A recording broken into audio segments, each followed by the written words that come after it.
Hi, I'm Simon, R&D engineer with Keysight Zurich, and today I have with me the AP5042A multi-channel vector signal generator. I'm going to show you how to achieve phase alignment within the user application. Now, normally with RF sources, you don't necessarily have a guaranteed aligned or even coherent phase across the multiple channels of the instruments. This unit has two options.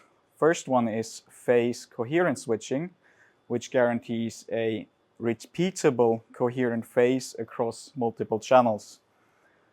That may not be sufficient for certain applications, such as radar testing with multiple antennas that you want to simulate.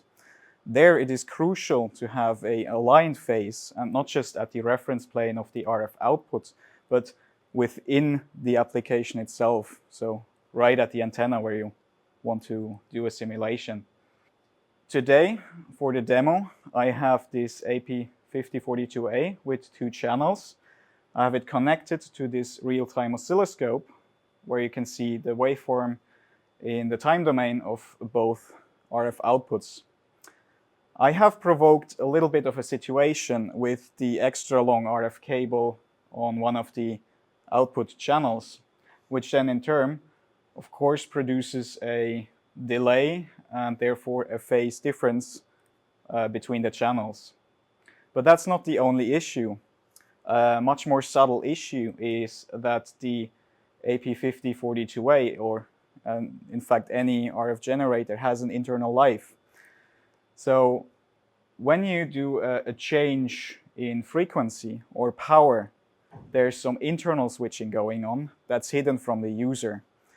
This makes a calibration approach from the user itself a lot more difficult because you don't know when such internal changes happen. As a matter of fact, I can demonstrate it to you here. So if I reduce the power on the second channel,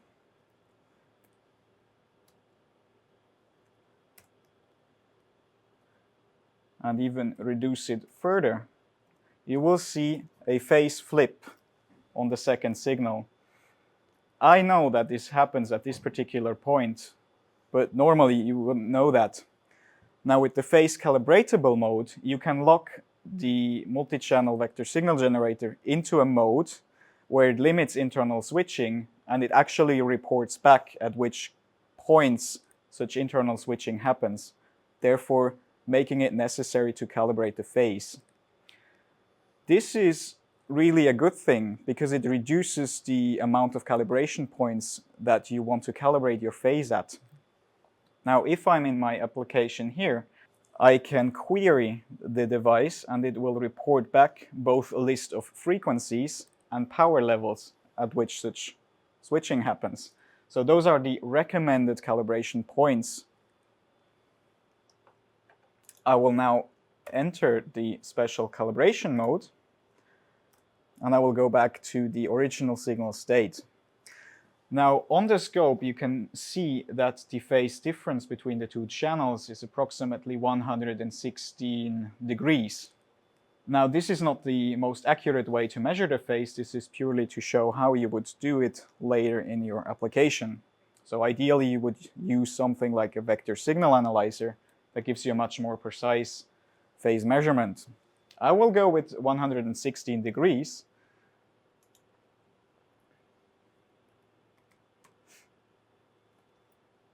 Which would then result in a phase shift that makes both channels aligned. I will do the same thing at a different frequency, where we have a slightly different phase offset. It's much more subtle, but we go with around 10 degrees of phase shift. Now, those were two frequencies at 900 megahertz and 1 gigahertz. So I can create a calibration table based on those two frequencies in a CSV file format and then upload it to the permanent memory of the channel 2. So if you turn off the device and turn it back on, it will automatically go into this phase calibrated state.